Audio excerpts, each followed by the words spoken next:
Olá, turma. Eu tive alguns problemas na gravação do vídeo da nossa aula ao vivo 6, então estou gravando esse vídeo para substituir, tá bem? Bom, a gente está continuando na nossa conversa a respeito, né, do uso de todo esse repertório de arte na sala de aula da educação infantil, tratando principalmente, né, com que objetivo a gente faz isso, e como que a gente pode estar fazendo essa abordagem, né, de um artista, de um estilo, né, de um período da história da arte, e ao mesmo tempo trabalhando com toda a questão da experimentação que é própria a esse período, né, da educação infantil. Além disso, a gente está trabalhando com a relação entre dois materiais. Né?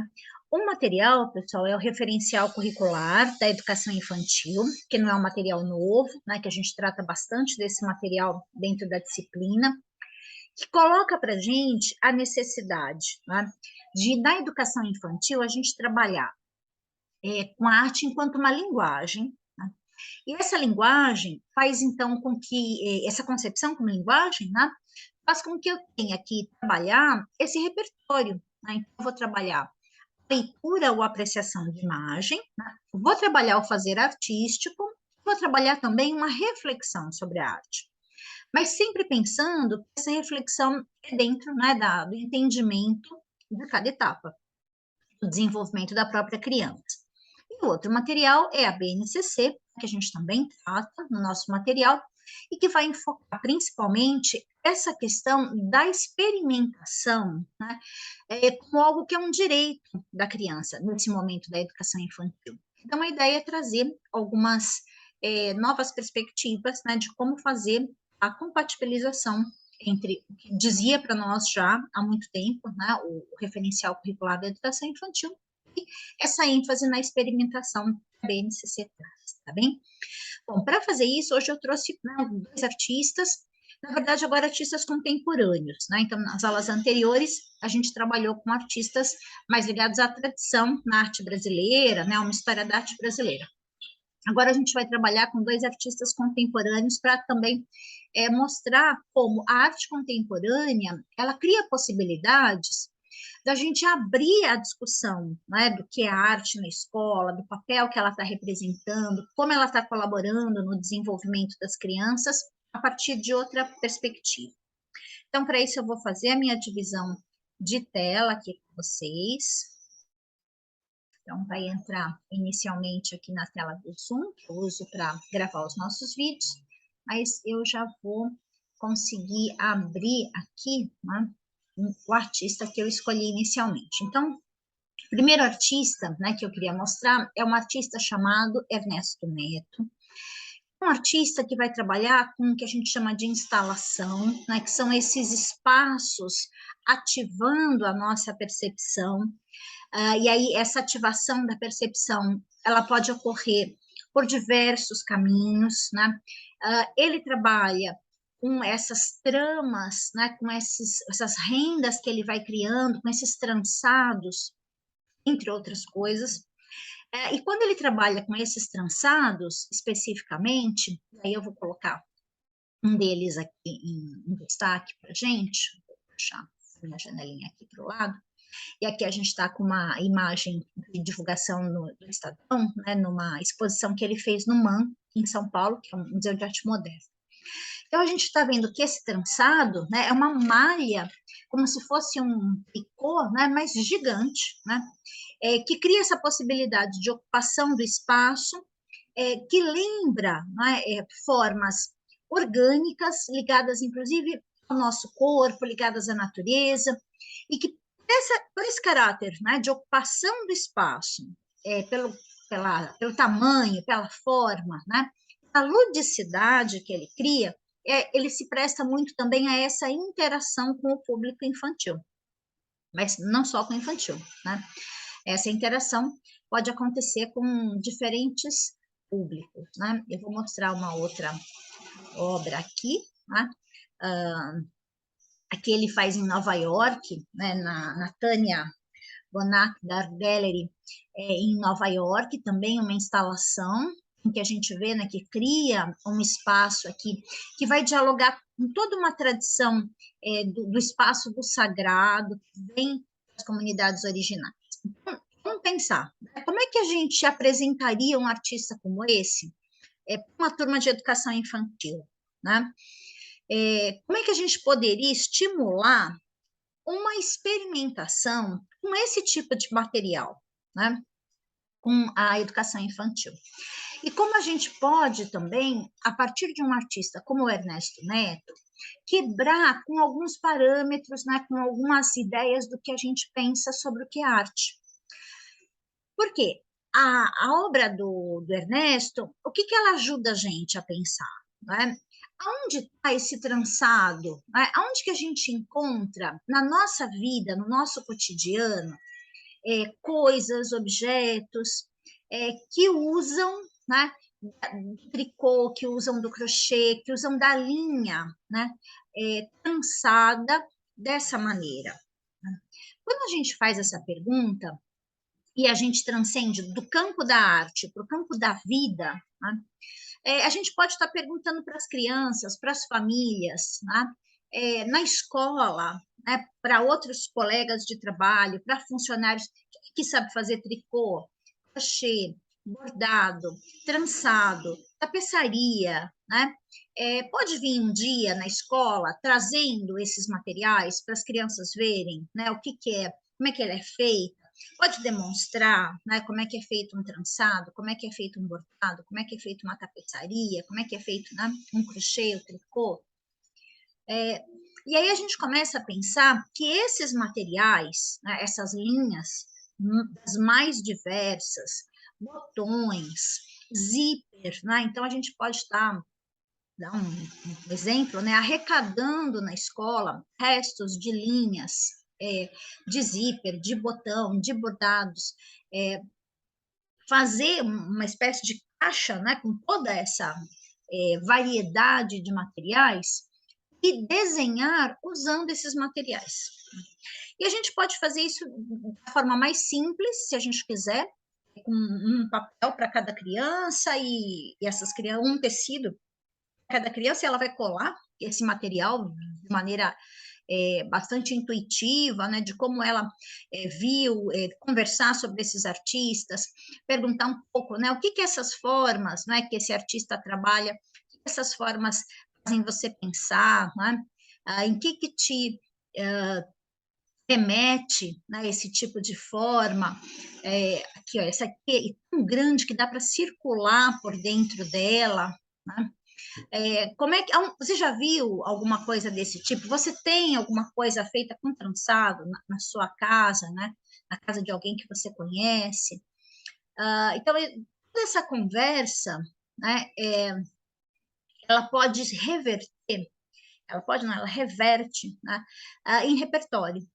Na hora que eu ofereço esses materiais para a criança desenhar com eles, seja individualmente, seja colocar um grande papel, né, um papel de rolo, e montar grupos, os grupos vão, né, compondo com esses materiais sobre o papel, eu estou estimulando esse entendimento, primeiro, de que a arte não é só o que está nas galerias, não é só aquele bordado, aquele trançado, eu vejo de uma comunidade originária, que eu vejo, aquele tricô que eu vejo alguém da minha família executando, aquilo também é arte. E é isso que a gente quer hoje, né? Desmistificar a ideia de arte, né? Quebrar com essa ideia elitizada, né, da arte que está apenas, né, no museu, e transformar a arte nesse elemento, né, que é do humano, de uma sensibilidade do humano, de transformar materiais, né, de usar da percepção, da forma, da cor, do espaço, né, e criar novas maneiras de utilizar, né, essas relações para criar coisas que nos trazem experiências que são em grande medida estéticas, né?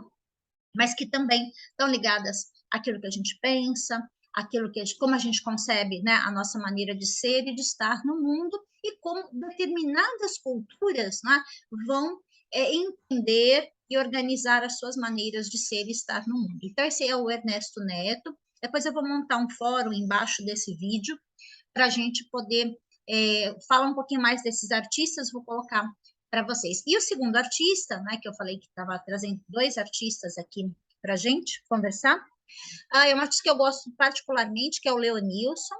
Então, o Leonilson é um artista já falecido, né, mas que deixou uma quantidade imensa de trabalhos, onde ele também vai lançar mão da questão do bordado. E o interessante é a gente começar a tratar de questões, por exemplo, o Leonilson quebra um paradigma que é assim, a ideia de que o bordado é uma ação feminina, né, que só as mulheres podem bordar. E por que isso, né? Por que essa ideia de que o bordado é algo, né, que pertence ao universo do feminino, né? Porque há um momento na história da educação das mulheres e do papel da mulher, né, do que era esperado da mulher, principalmente no casamento, saber bordar, né, era uma espécie, né, de capital, vamos dizer, de fazia dote, né, fazia com que a mulher fosse mais atraente ao casamento, né, uma mulher que sabia bordar, né, uma mulher que tinha essa capacidade e que levaria para o casamento, não é, essa sua habilidade. E quando um homem, né, um artista, se propõe a usar do bordado como estratégia de comunicação, né, de criar esse discurso que rompe com esses paradigmas. Vou colocar uma outra imagem dele também, que também usa aqui do bordado. Né? O bordado tem aparecido muito em trabalhos contemporâneos, diversos artistas, eu inclusive uso bastante no meu trabalho de desenho, gosto muito e me inspiro muito, né, no Leonilson, essa relação, né, com o bordado, com a escrita, né, que é o próprio Leonilson, com a costura e o bordado, um dos seus trabalhos. Então, a gente levando isso para a sala de aula, né, e conversando com as crianças, até elas podem ter roupas, por exemplo, em que elas têm pequenos bordados, né? Quem é que bordou? De onde veio? Onde que ela já viu bordado? Às vezes é um pano de prato que a mãe tem em casa, que uma avó tem em casa, ou que ela viu na feira, né, com os bordados. Onde o bordado está? Como é que é a produção de uma roupa que tem um bordado, que é feita por alguém da família, e uma roupa que a gente compra pronta numa loja, né? Como é que é dado valor a essas coisas? Então, a gente percebe que a partir da arte a gente pode, né, discutir as coisas mais diversas, da experiência que a gente está no mundo, daquilo que a gente vive, daquilo que a gente consome até. Dá para falar até sobre consumo, né? Consumo sustentável, etc. E aí eu trouxe aqui para a gente falar também, né, dessas variações que a gente tem de possibilidades. Olha, existe uma coisa que é a talagarça, que ela é um material vendido a metro, né? Que ela é uma espécie de um trançado já todo de furos, tem furos menores, furos maiores, que é para fazer a tapeçaria, né, ou o bordado. Então, falar dessa experimentação, a gente fica sempre muito focado, muito centrado, né, na ideia do desenho ou da pintura em cima do papel, no máximo de um tecido. E se eu tenho um pedaço de garça, né, para uma criança, para cada 2 crianças, eu consigo exercitar essa possibilidade de uma outra forma de pensar o desenho, com outros materiais, tem textura, é vazado, né? E aí talvez você pense, puxa, mas isso precisa de agulha é uma coisa perigosa, etc. Mas não é essa agulha, tá, pessoal? A talagarça, ela tem a de furo bem largo, e a gente trabalha com uma agulha de tapeçaria, que é uma agulha que não tem uma ponta afiada, criança, né, de 4 anos, 5 anos, já poderia estar utilizando. Ela tem furo, inclusive, para passar a linha é bem grande, então a criança vai exercitar, inclusive, questões. Quem gosta, né, dos brinquedos pedagógicos de madeira, por exemplo, existem muitos brinquedos que vêm, não é assim, uma conchinha de madeirite, né, ou de aquele tipo madeira balsa, furadinha, para a criança passar, né, a linha através desses buracos fazendo desenhos, né? E esse tipo de brinquedo pedagógico, ele é pensado para treino de coordenação motora, muito pensando na questão do desenvolvimento depois da escrita. Tá? E a gente acaba explorando pouco o potencial disso como produção de desenho. Uma outra sugestão que eu posso dar para vocês, assim, mas ainda estou preocupada, eu acho que não é legal usar agulha, a minha turma é uma turma um pouco levada, tal. Não tem problema, gente, pega a linha, pega a durex, encapa a ponta da linha com durex, passa bastante, assim, várias vezes o durex, ele vira um material que você consegue atravessar, tá? Fica durinho, tá? E você consegue atravessar, não precisa da agulha, tá? A gente elimina a agulha e resolvido o problema, assim, de dizer que é um material que pode ter algum risco para a criança, tá? Então, eu vou estar usando linha, durex, e uma talagarça de furo largo para a criança fazer um desenho a partir de toda essa conversa, de toda essa experiência. E lembrando que a gente está conversando também, né, desse contato com a família, desse contato da comunidade escolar. Então, eu posso estar abrindo, eu posso fazer uma exposição com tudo que for trazido pelas famílias, pela comunidade escolar, de peças que estão presentes na vida e que têm bordado, por exemplo. Né? Então, isso pode ficar um tempo para as crianças terem algum contato, depois né, devolvido para as famílias, devolvido para os parceiros aí da escola, né, que estão emprestando esse material. Depois a gente expõe a produção das crianças, fazendo esse diálogo, chamando as famílias para reconhecerem e legitimarem esse processo em que a arte cria pontes. A arte em si não é só o professor que é um mediador, mas a própria arte ela é mediadora dessas relações sociais que são construídas. Quando construídas através da arte, desse diálogo que é um diálogo estético, que é um diálogo né, dessa produção, dessa transformação que a gente pode trazer para o mundo. Tá? Eu espero que você tenha gostado também de conhecer esses outros dois artistas. Vou colocar no nosso fórum, então, referências dos dois para que vocês possam conhecer. Vou colocar uma referência da Atala Garça, a referência totalmente aleatória, não estou dando dica de nenhum lugar para comprar, nem nada disso, não tem nada disso, mas só para que vocês saibam de que material é esse que eu estou falando, tá? E que cria essa possibilidade a gente está lançando mão de uma experimentação né, diferente com as nossas crianças. E eu lembrei de mais uma coisa que eu também já usei, que é o cadarço. Ah, pessoal, mas o cadarço é uma coisa mais cara de comprar, cadarço colorido, de tênis. Você já vem com aquela ponteira, é perfeita também para a gente passar aí o cadarço. Tá? Mas o Durex né, resolve perfeitamente o nosso problema. Tá? Eu vou romper aqui o compartilhamento e me despedir, né, e até o nosso próximo encontro.